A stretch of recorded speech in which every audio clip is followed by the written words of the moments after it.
Welcome back to My Time to Fly, guys.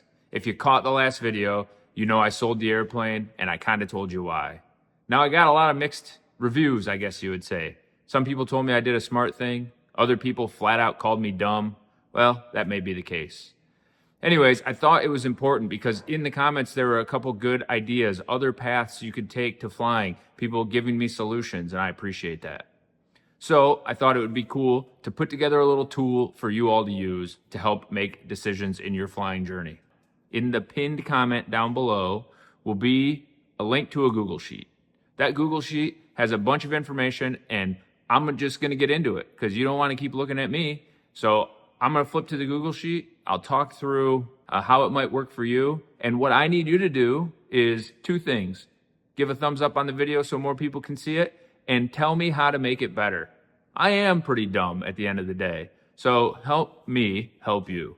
Tell me how to make this sheet better so that more people can get their hands on it and make informed decisions in their flying journey. All right, we'll get into it. All right, so when you open the sheet, you'll see at the bottom is kind of the output, right? That is the idea of how much is it going to cost me annually to do these things.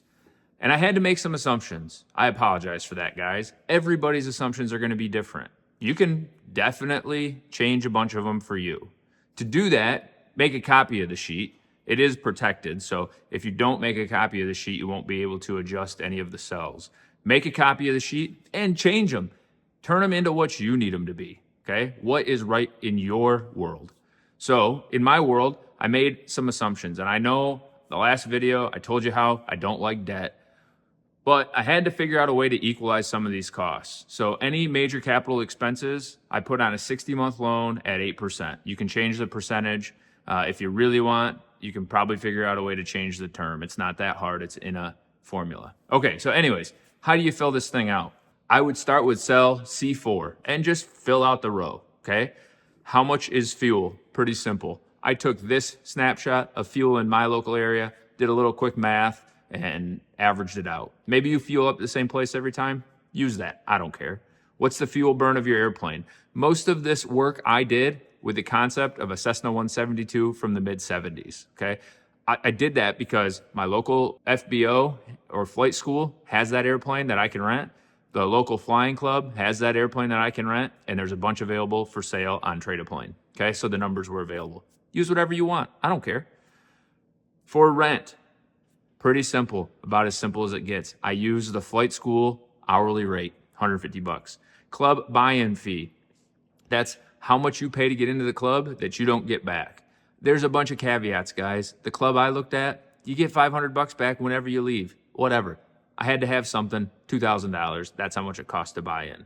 Okay, the flying club rent for that same plane in the next cell, $120. Okay, that's hourly rate. It's a wet rate. So that wet rate means fuel and oil, consumables, all that stuff factored into the rate. The flying club monthly dues. Most people know a flying club, you have to pay monthly to maintain membership. That covers overhead of the airplanes. This club happens to be $70.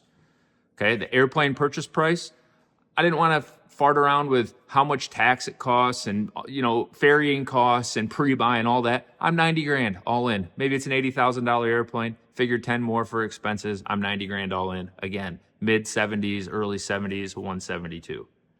Hangar cost, it's cheap where I live. Okay, I paid 165. A lot of you guys paying $500, $600, $800 probably. I put it in as $200. Change it to whatever you want. Only after you make a copy of the sheet. Ownership insurance. I did a monthly cost, right? I did $1,500 divided by 12, $125 a month, okay? Maybe yours is way more, way less. Put it in there, get a quote. Ownership annual maintenance, $2,500. A 172 is probably less than that. I only have experience with Moonies, and we paid between $2,000 and $3,000. Depends on where you live, your costs are gonna be different. Adjust it, okay? And then reserve, an engine reserve. I put $25 an hour. I'm sure you all have different opinions. They're going to prove me wrong on $25 an hour. When I owned the airplane, we didn't save anything. Dumb, I know. Put what you want, okay? You're getting where I'm going here. It's just a tool, okay? And then the cost of money, how much it costs you to loan money. Got to put something out there. Don't know the market that well. It's probably more than buying a car. I don't know, get a HELOC on your house. I don't care what you do. I just had to use something to equalize the money a little bit. Anyways, 8% is what I put. Change it. Okay. So once you have all that, then you can adjust the hours flown annually. A lot of people have a goal of 100 hours. Some people only fly 10 hours or 250 hours. This is the biggest lever in the spreadsheet. The more hours you fly, the more it's going to make sense to have your own airplane, I think most people would say. But here you can see the output of that work, right? If you fly 5 hours a year, of course it's not going to make sense to pay the overhead for your airplane, right? It's not.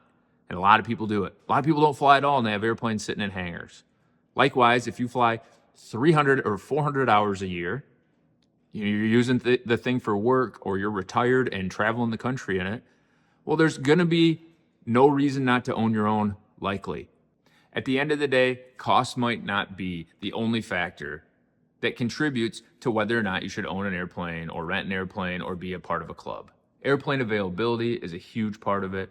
The ability to go on long trips without anybody holding you accountable or without anybody wanting the airplane back. It all matters, guys. But because cost is such a big factor for most people, I thought I would create this quick tool.